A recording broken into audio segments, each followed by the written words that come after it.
Nobel री के episode 1 की कहानी एक छोटे लड़के से शुरू होती है जो कि एक अनजान कमरे में अपनी आंखें खोलता है।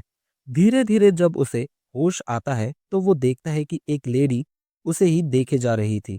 पहले तो वो सोचता है कि वो उसकी माँ है, बट तुरंत उसे रियलाइज होता है कि ऐसा नहीं है।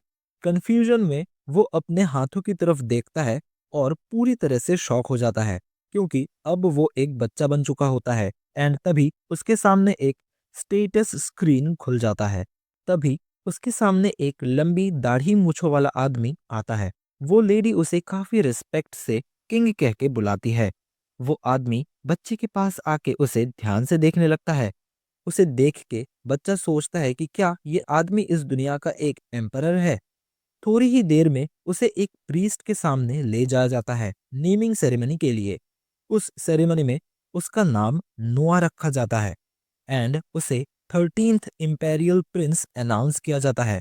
नोआ अपने स्टेटस फिर से चेक करता है और देखता है कि इंपेरियल प्रिंस उसकी टाइटल लिस्ट में ऐड हो चुका है।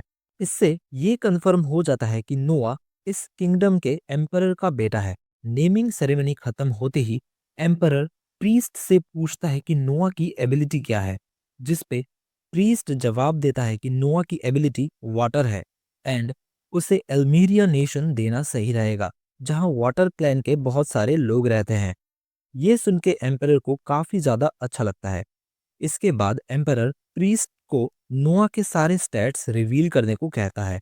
जैसे ही प्रीस्ट स्टैट्स बताता है, कमरे में मौजूद सभी लोग बहुत ज्यादा शॉक हो जाते हैं, क्योंकि एक न्यूबॉर्न के हिसाब से उसके स्टैट्स काफी इम्प्रेसिव होते हैं एंड उसकी वाटर एबिलिटी एस रैंक तक पहुंच चुकी होती है।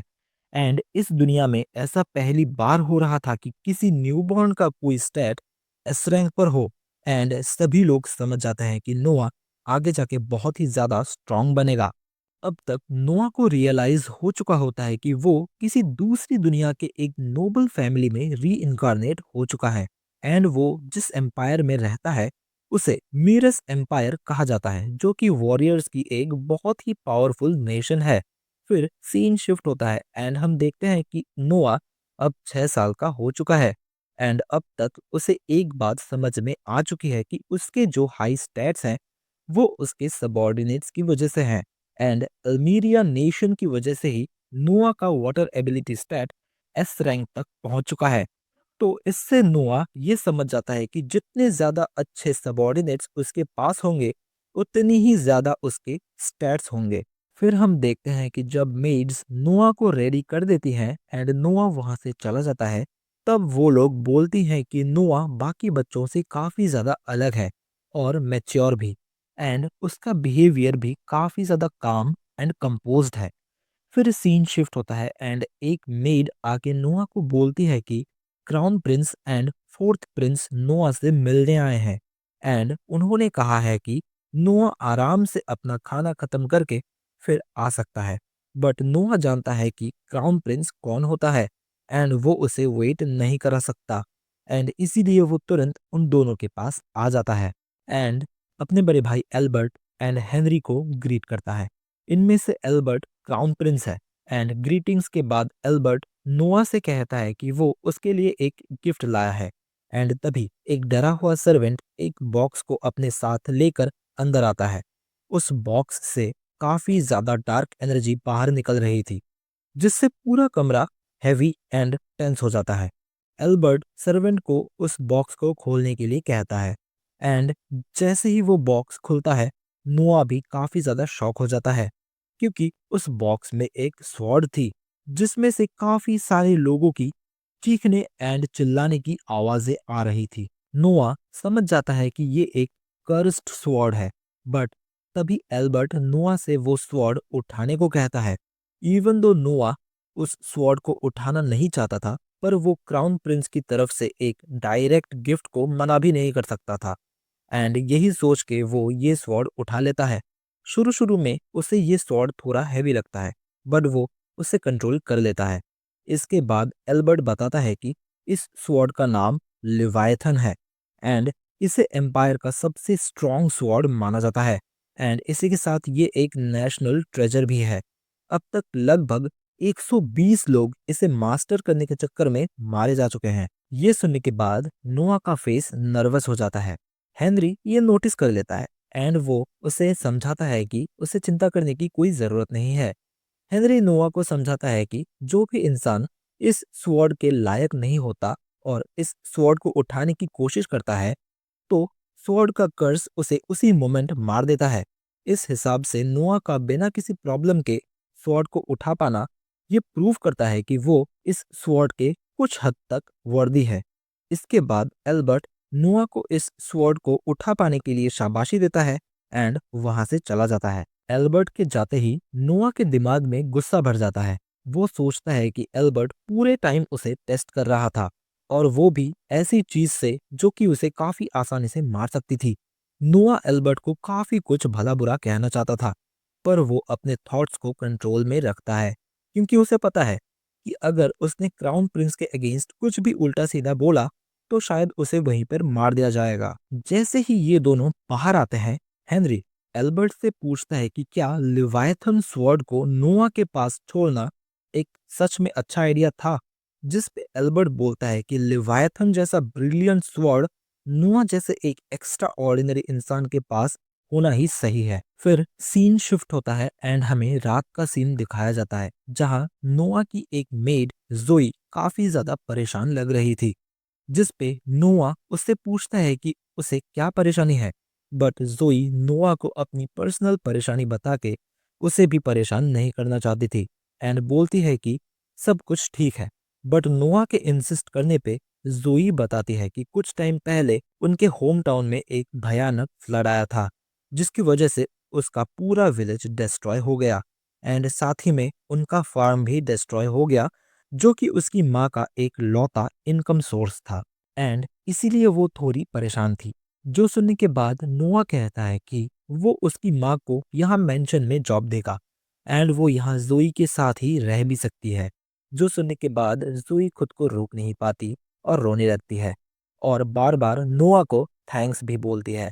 इसके बाद नोआ बटलर ढीलन को बुलाता है एंड उसे फ्लड के सिचुएशन के बारे में बताता है एंड बोलता है कि वो जोई के होम टाउन जाए और वहाँ जितनी हो सके उतनी लैंड खरीद ले। नोआ जानता है कि डिजास्टर के बाद वहाँ केओस फैलेगा एंड लोग उस सिचुएशन का फायदा उठाने जरूर आएंगे, इसीलिए वो चाहता है कि वहाँ की लैंड को पहले ही सिक्योर कर लिया जाए। धीलन इस ऑर्डर को सुन के काफी सरप्राइज हो जाता है और सोचता है कि नोआ इतना यंग होने के बावजूद भी इतनी दूर की सोच पा रहा है। असल में नोआ ऐसी सिचुएशंस अपनी पास्ट लाइफ में देख चुका होता है, पर वो ये सब किसी को बता नहीं सकता। एंड फिर ढीलन बताता है कि आइडिया तो काफी अच्छा है, पर इतनी सारी लैंड खरीदने के लिए काफी सारे पैसे चाहिए होंगे। जो सुनने के बाद नोआ कुछ टाइम तक सोचने लगता है एंड कैपिटल के पास जो नोआ के नाम पे एक लैंड है वो उसे सेल करने का कहता है। डीलन ये सुनने के बाद बोलता है कि शायद ये एक अच्छा आइडिया नहीं होगा, एज वो लैंड खुद एम्परर ने नोआ को गिफ्ट करी थी एंड बिना एम्परर के परमिशन के उसे सेल करना एक सीरियस क्राइम ही माना जा सकता है। जिसपे नोआ डीलन से कहता है कि उसे एम्परर के पनिशमेंट के बारे में चिंता करने की कोई जरूरत नहीं है एंड इस डिसीजन की पूरी रेस्पॉन्सिबिलिटी वो खुद लेगा। नोआ कहता है कि नोबल होने का यही मतलब होता है कि खुद की लाइफ सेक्रीफाइस करना ताकि लोगों की लाइफ इजी बन सके। ढिलिन नोआ के कहने का मतलब समझ जाता है एंड वो भी नोआ को थैंक यू बोलता है क्योंकि ये ढिलिन का भी होम टाउन था और वो बोलता है कि वो नोआ के हर एक डिसीजन के साथ खड़ा रहेगा। फिर सीन शिफ्ट होता है एंड हम देखते हैं कि नोआ खुद भी 200 जाने की तैयारी कर रहा था। तभी वहां पे फोर्थ प्रिंस हेनरी आ जाता है एंड सभी लोग उसकी रेस्पेक्ट में झुक जाते हैं। हेनरी ने नोआ से पूछा कि कहीं जाने की तैयारी है क्या। नोआ ने जवाब दिया कि मैं 200 जा रहा हूँ, एज वहां पे फ्लड आई थी तो वहां की हालत मैं खुद अपने आंखों से देखना चाहता हूँ। हेनरी की नजर एक गाड़ी में रखी बॉक्स पर पड़ी जिसमें वो मैजिकल स्वॉर्ड रखी थी। हेनरी नोआ को थोड़ा साइड में ले गया और सीरियस होके बोलने लगा कि ये स्वॉर्ड काफी डेंजरस है, इसकी पावर अजीब है और ये हर किसी की नहीं सुनती। नोआ ने शांत होकर कहा कि मैं इसे अभी यूज नहीं करूंगा, बस इसे साथ रख के समझना चाहता हूँ। हेनरी ने उसे चेतावनी दी कि जल्दबाजी जानलेवा हो सकती है। नोआ ने कहा कि वो ये सब बातें याद रखेगा। फिर सीन शिफ्ट होता है एंड हम देखते हैं कि नोआ अब 200 पहुंच चुका है और वहां की सिचुएशन बहुत ही खराब थी। चारों तरफ पानी के निशान थे और सारे घर टूट चुके थे। नोआ वहीं खड़ा सब देखता रहा। उसे तुरंत समझ में आ गया कि सिर्फ पैसे बांटने से यहाँ कुछ नहीं होगा। यहाँ सही प्लानिंग एंड रीडेवलपमेंट की जरूरत है। उसने डीलन को गवर्नमेंट ऑफिस भेज दिया ताकि लैंड पेपर्स की सही तरीके से जांच हो सके। नूहा कहता है कि फ्लड में यहाँ लोगों के सारे कागज बह गए होंगे और अगर सही समय पर इन लोगों की मदद नहीं करी गई तो चालाक लोग उनका फायदा उठा सकते हैं। जोई ये देख के हैरान हो गई कि नोआ एक नज़र में इतना सब कुछ कैसे समझ गया। नोआ जोई के साथ खुद यहाँ के लोगों की हालत देखने के लिए निकल पड़ा। जोई नोआ से कहती है कि यहाँ से आगे जाना रिस्की हो सकता है और फ्लड आने की वजह से यहाँ की जमीन धंस सकती है।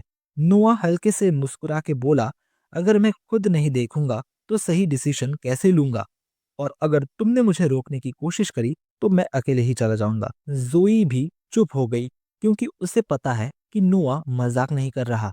तभी दूर से आवाज आई कि फ्लड की वजह से खाना डिस्ट्रीब्यूशन हो रहा है। नोआ को ये जान के थोड़ी राहत मिली कि एम्परर ने मदद भेजी है। लेकिन जब नोआ ने लोगों को दिया जाने वाला खाना देखा तो उसका मन भारी हो गया और वो बोलने लगा कि लोग ऐसा खाना कैसे खा सकते हैं। जिस पे पीछे से एक आदमी ने कहा कि ज्यादा मत बोलो वरना ये भी नहीं मिलेगा।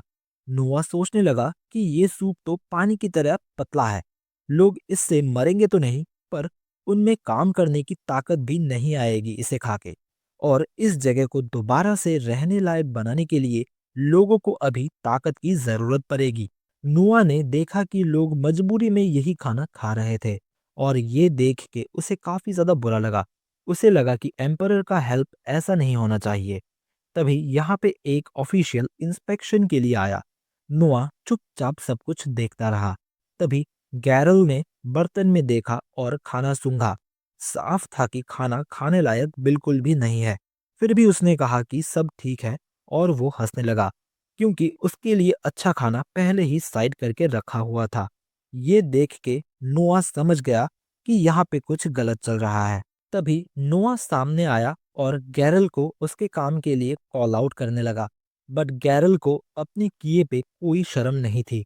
वो खुद को बहुत ज्यादा पावरफुल समझ रहा था और लोगों की मजबूरी का फायदा उठा रहा था। नोआ को ये बिल्कुल भी पसंद नहीं आया कि ये लोगों की मजबूरी का फायदा उठा रहा था। नोआ को इस चीज से काफी ज्यादा गुस्सा आ रहा था और तभी लिवायथन अपने आप नोआ के हाथ में आ गई और नोआ ने उसके डेंजरस पावर को महसूस किया और उसने तय किया कि अगर उसके पास पावर है तो वो उसका इस्तेमाल सही काम के लिए करेगा। यही सोच के नोआ ने गैरल को उसके लालच की सजा दी और उसका सिर ही काट दिया। ये देख के गैरल के साथ काम करने वाले लोग भाग गए और नोआ के अटैक से जमीन पर इतना बड़ा निशान बन गया कि सभी आसपास के लोग डर गए। तभी वहां पे कुछ सोल्जर्स भी आ गए। उस ट्रुप के कैप्टन ने नोआ को देखा और तुरंत ही पहचान गया कि ये 13th इम्पेरियल प्रिंस है। वो तुरंत नोआ के सामने झुक गया और उससे माफी मांगने लगा कि उसे पहले इन सब चीजों के बारे में पता नहीं था और उसने सभी को बोला कि वो सभी एक प्रिंस के सामने खड़े हुए हैं। ये सुनते ही सारे लोग एक साथ झुक गए। इसके बाद नोआ ने रॉन को बताया कि खाने के इंतजाम में काफी बड़ा फ्रॉड हुआ है। नोआ ने कहा कि इसमें जितने भी लोग शामिल थे उन सभी को पनिशमेंट मिलनी चाहिए और उसने ये भी कहा कि अब से खाना ऐसा होना चाहिए जो कि लोगों को सच में ताकत दे। रॉन ने बिना किसी सवाल के नोआ की बात मान ली और उसने कहा कि वो यहाँ पे सब कुछ ठीक कर देगा। फिर सीन शिफ्ट होता है एंड हम देखते हैं कि 200 में जो कुछ भी हुआ उसकी खबर एल्बर्ट तक पहुंच चुकी है। वो ये जान के हैरान हो गया कि स्वॉर्ड ने नोआ को नुकसान नहीं पहुंचाया बल्कि लिवायथन ने उसे अपना मास्टर मान लिया। उसके बाद नोआ को उसके पिता एम्परर ने बुलाया। नोआ पहले से ही समझ गया था कि अब क्या होने वाला है। एम्परर नोआ से कहता है कि उसे सब पता चल चुका है एंड उसे ये भी पता है कि नोआ ने वो लैंड भी बेच दी थी जो उसे गिफ्ट में मिली थी। ये सुनने के बाद नोआ ने मन में सोचा कि अब उसे जोर की डांट पड़ेगी, पर ऐसा कुछ भी नहीं हुआ। एम्परर ने नोआ को थैंक्स कहा एंड बोला कि उसकी वजह से फ्लड के बाद और कोई बुरा नुकसान नहीं हुआ। उसने कहा कि अगर लोग इस फ्लड का गलत फायदा उठाने लगते तो एम्पायर को काफी प्रॉब्लम होती। एम्पायर ने पूछा कि आखिर नोआ ने ऐसा क्यों किया, जिस पे नोआ बोलता है कि ये बस एक कोइंसिडेंस था क्योंकि उसकी मेड भी वहीं से थी। एम्पायर ने कहा कि इससे एक और बहुत अच्छी चीज हुई, जो कि है कि नोआ ने लिवाइथन स्वॉर्ड को कंट्रोल करना भी सीख लिया। एम्पायर ने नोआ के पावर स्टैट्स देखने की इच्छा जताई, जिस पे वहां खड़े प्रीस्ट ने नोआ के स्टैट्स को एम्परर के सामने लाया। नोआ ने भी ये देखा कि अब उसके पावर में लिवायथन स्वॉर्ड भी जुड़ चुकी है और उसकी वाटर एबिलिटी पहले से भी बढ़ चुकी है। एम्परर इससे काफी खुश हुआ और उसने नोआ से कहा कि वो अपनी समझ से आगे भी एम्पायर की मदद करे, जो सुन के नोआ काफी ज्यादा खुश हो गया। फिर सीन शिफ्ट होता है एंड हमें एक सिंगर को दिखाया जाता है एंड यहीं पे ये एपिसोड खत्म हो जाता है। नोबल री इनकारनेशन के एपिसोड 2 के स्टार्टिंग में हम देखते हैं कि नोआ कैपिटल घूमने के लिए आया है, खासकर एक जगह जिसे रेड स्ट्रीट कहा जाता है, जहां एक फेमस सिंगर गाना गाती थी। नोआ के साथ जोई भी थी। उसने अपने विलेज के काम में पूरी तरह से मदद करी थी, इसलिए नोआ अब उस पर बहुत ज्यादा ट्रस्ट करने लगा था। फिर वो दोनों मिलके उस सिंगर के शो पर पहुंचे, जहां जाते ही नोआ उस सिंगर का गाना सुन के रुक गया और उस सिंगर का नाम था एलिस। नोआ उसकी सिंगिंग सुन के बहुत ज्यादा अमेज हो गया था, बट तभी कुछ गुंडे स्टेज पर आ गए और एलिस के साथ बदतमीजी करने लगे। वहां का ओनर उन्हें रोकने के लिए आगे आया, पर उन गुंडों ने उसे भी धक्का दे दिया। वो लोग एलिस पर दबाव बनाने लगे और बोलने लगे कि वो सिर्फ गाना गा के अपने पिता के लोन को कभी नहीं चुका पाएगी।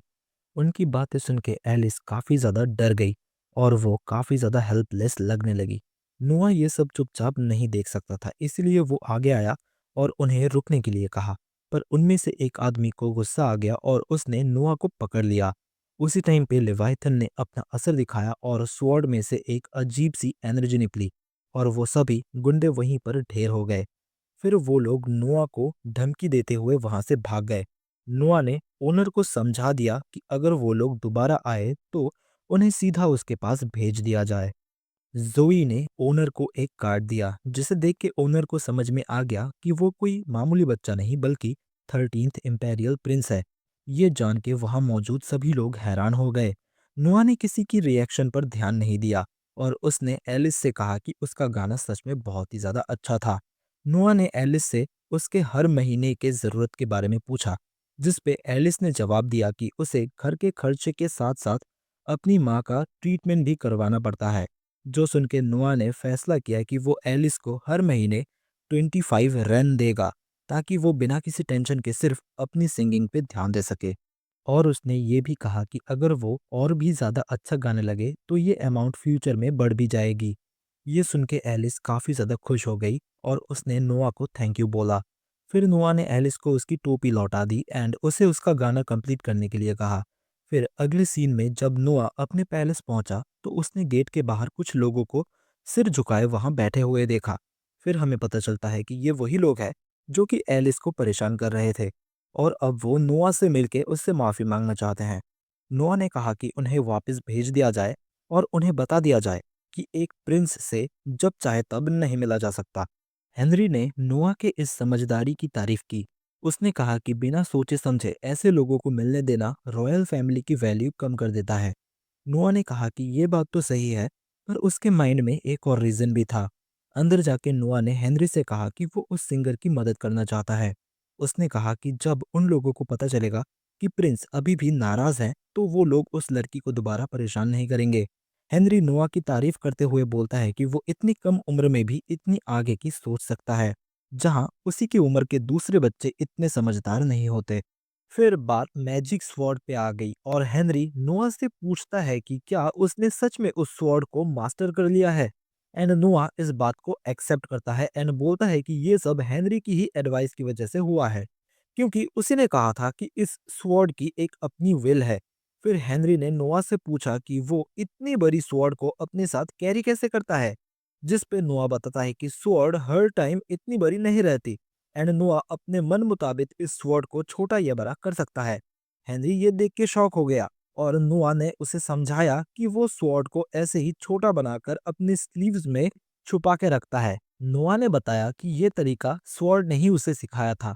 हेनरी को ये मानने में थोड़ा टाइम लगा क्योंकि ये स्वॉर्ड बहुत टाइम से एक नेशनल ट्रेजर की तरह रखी गई थी और कोई भी अब तक इसे यूज नहीं कर पाया था। फिर सीन शिफ्ट होता है एंड हम देखते हैं कि वही गुंडे अभी भी गेट के बाहर बैठे हुए हैं।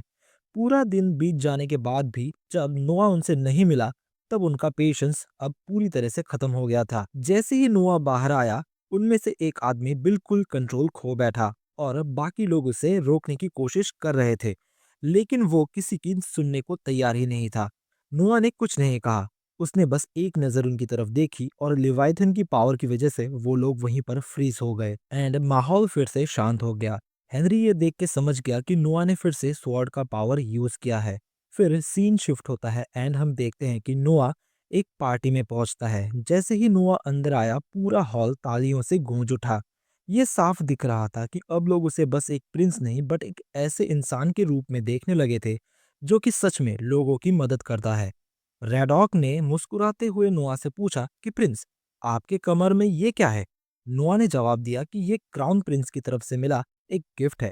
ये सुनते ही पूरा कमरा शांत हो गया एंड किसी को यकीन ही नहीं हुआ कि एक नेशनल ट्रेजर ऐसे कमर में लटका के घूमा जा सकता है। तभी एक आदमी हंस पड़ा और बोला, एक इतना छोटा बच्चा एक असली ट्रेजर लिए कैसे घूमेगा? ये तो कोई खिलौना होगा। लेकिन जैसे ही नोआ की नजर उस आदमी पर पड़ी, उस आदमी का चेहरा सफेद पड़ गया। उसे समझ में आ गया कि उसने बहुत बड़ी गलती कर दी है। वो तुरंत बात बदलने की कोशिश करने लगा, लेकिन तभी लिवाइथन ने अपनी पावर रिलीज कर दी और पूरे हॉल में एक घुटन भरी प्रेशर फैल गई और सभी लोग डरने लगे। बट अगले ही पल सब कुछ नॉर्मल हो गया। लोगों को समझ में आ गया कि स्वॉर्ड नाराज हो गई थी क्योंकि उसके मास्टर का अपमान हुआ था। तभी रेडॉक तालियां बजाते हुए बोलने लगता है कि हम लोगों ने अभी अभी महसूस किया कि एक नेशनल ट्रेजर क्या होता है। अब हॉल में मौजूद हर कोई नोआ को एप्रिसिएशन की नजर से देख रहा था क्योंकि वो इतनी कम उम्र में इतने खतरनाक स्वॉर्ड को कंट्रोल कर पा रहा था। फिर रेडॉक ने पूछा कि उस आदमी का क्या किया जाए जिसने आपकी इंसल्ट की। नोआ ने कहा कि कुछ नहीं, उसे छोड़ दिया जाए। उसके बाद हर कोई एक एक करके नोआ को अपना इंट्रोडक्शन देने लगा। फिर एलन नाम का एक आदमी नोआ से मिलने आया और उसके साथ एक बच्ची भी थी जिसका नाम था कैंडी। इंट्रोडक्शन के बाद नोआ ने एलन से पूछा कि क्या कैंडी उसकी बायोलॉजिकल डॉटर नहीं है। ये सुन के एलन शॉक हो जाता है। नोआ समझाता है कि एलन के वे ऑफ स्पीकिंग में ही नोबिलिटी है, बट कैंडी के साथ ऐसा नहीं है और उसके आंखों में देखने का तरीका स्लेवरी झेल चुके लोगों जैसा है। एलन तुरंत अपने घुटनों पे बैठ जाता है और मान लेता है कि ये सच है। वो बोलता है कि उसने कैंडी को एक स्लेव की तरह ही खरीदा था, पर वो काफी होशियार थी, इसलिए उसने उसे अपनी बेटी की तरह से ही पाला है। नोआ ये सुन के काफी ज्यादा खुश हो गया और वो बोला कि मुझे आप जैसे लोग काफी ज्यादा पसंद है। एंड नोआ ने उन दोनों को अपने मैंशन में भी इनवाइट करा एंड फिर वो दोनों वहां से चले गए। एंड फिर सीन शिफ्ट होता है एंड हम देखते हैं कि नोआ अगले दिन बिना किसी रीजन के ही कैपिटल में घूमने निकल पड़ा है। एंड तभी उसकी मुलाकात अपने बड़े भाई ऑस्कर के साथ होती है। ऑस्कर को ये जान के काफी मजेदार लगा कि नोआ अकेले ही घूमने निकल पड़ा है, क्योंकि नॉर्मली रॉयल फैमिली के बच्चे ऐसे घूमने नहीं निकलते। उस दिन ऑस्कर को भी कोई खास काम नहीं था, इसलिए वो भी नोआ के साथ घूमने निकल पड़ा। उसने कहा कि क्यों ना आज मार्केट में कोई ट्रेजर ढूंढा जाए। नोआ को भी ये आइडिया काफी अच्छा लगा, पर पूरा दिन मार्केट में घूमने के बाद भी उन्हें कुछ खास नहीं मिला। ऑस्कर ने कहा कि शायद आज उनकी किस्मत इतनी अच्छी नहीं है। नोआ को भी ऐसा ही लगने लगा, पर जाते जाते नोआ की नजर एक पुरानी किताब पर पड़ गई। नोआ को वो किताब थोड़ी सी अजीब सी लगी, इसलिए उसने उस किताब को खरीद लिया। ऑस्कर ने उस किताब को देखकर कहा कि ये तो एक बहुत बड़े मेज की एक असली ग्रीमोर है। जैसे ही नोआ ने उस किताब को छुआ, लिवाइथन ने एक अजीब सा रिएक्शन दिया एंड नोआ ने स्वॉर्ड को उस किताब से टच किया एंड तभी उस किताब में से उसी महान मेज की स्पिरिट निकल आई जो कि इस किताब में कैद थी। ये देख के ऑस्कर बोलने लगा कि अभी के लिए यहाँ से निकलना ही सही रहेगा, पर नोआ ने अगले ही पल लिवाइथन से एक अटैक किया और उस स्पिरिट को वहीं पर खत्म कर दिया। ऑस्कर ये देख के हैरान हो गया कि इतने खतरनाक अटैक के बाद भी वहां के बिल्डिंग एंड लोग बिल्कुल सेफ हैं। अगले ही पल एक आदमी इन दोनों के पास आया और बोला कि इसी गली में उसकी एक मैजिक आइटम्स की शॉप है। उसने कहा कि उसने अभी-अभी प्रिंस की ताकत देखी और वो उन्हें एक खास चीज दिखाना चाहता है। वो दोनों ही उसके साथ उसके शॉप में चले गए। वहाँ उस आदमी ने उन्हें एक रिंग दिखाई और कहा कि ये रिंग सिर्फ अपने मास्टर के सामने ही अपनी असली ताकत दिखाता है। ऑस्कर ने नोआ को ये रिंग पहनने को कहा एंड नोआ ने जैसे ही उस रिंग को पहना वो रिंग चमकने लगी एंड उस रिंग ने नोआ को अपना नया मास्टर मान लिया और देखते ही देखते वो रिंग एक आर्मर में बदल गई। ऑस्कर ने कहा कि ये उसकी तरफ से नोआ के लिए एक गिफ्ट है एंड इसके बाद दोनों ही शॉप से बाहर निकल आए एंड ऑस्कर ने नोआ से पूछा कि क्या वो उसे घर छोड़ दे, लेकिन नोआ ने कहा कि नहीं, वो किसी का इंतजार कर रहा है। अगले ही मोमेंट वही पहले का एक गुंडा नोआ पे अटैक कर देता है। जोई ने भी बिना सोचे समझे आगे बढ़कर नोआ को बचाने की कोशिश करी, लेकिन उससे पहले ही नोआ के रिंग ने अपनी पावर दिखाई और अपने आप ही एक शील्ड में ट्रांसफॉर्म हो गई एंड वो हमला बेकार हो गया एंड उस आदमी को भी वहीं पर पकड़ लिया गया। रिंग की ये पावर देख के ऑस्कर भी हैरान हो गया, लेकिन नोआ ने उसे समझाया कि उसने पहले ही इस रिंग को लेवायथन से कनेक्ट कर दिया था एंड इसीलिए जब उस पे हमला हुआ रिंग ने अपने आप ही उसे प्रोटेक्ट कर लिया। इसके बाद सीन शिफ्ट होता है एंड हम देखते हैं कि नोआ फिर से एलिस का गाना सुनने के लिए आ गया है, बट नोआ देखता है कि आज भी कुछ लोग यहाँ एलिस को परेशान कर रहे हैं। नोआ बिना टाइम वेस्ट किए स्टेज पर चढ़ गया और उन दोनों के बीच में लड़ाई रोक दी। इसके बाद उसने उन दोनों आदमी को लेवायथन के पावर से एक झटका दिया, जिससे डर के वो दोनों वहां से भाग गए। सब कुछ शांत होने के बाद एलिस सोचने लगी कि वो नोआ का ये एहसान कैसे उतारेगी, जिस पे नोआ ने बोला कि उसे कुछ भी करने की जरूरत नहीं है, वो बस अपने गाने पे ध्यान दे, क्योंकि वो चाहता है कि एक दिन एम्परर भी उसे गाते हुए सुने। ये सुन के एलिस काफी ज्यादा खुश हो गई और रोने लगी एंड फिर से वो अपना गाना कंटिन्यू करती है एंड यहीं पे ये एपिसोड खत्म हो जाता है। सो आई होप तुम लोगों को ये वाला एपिसोड भी पसंद आया होगा। सो अगर ये वाला वीडियो भी तुम लोगों को पसंद आया है so please like the video and subscribe the channel and हम लोग मिलते हैं किसी नए वीडियो में।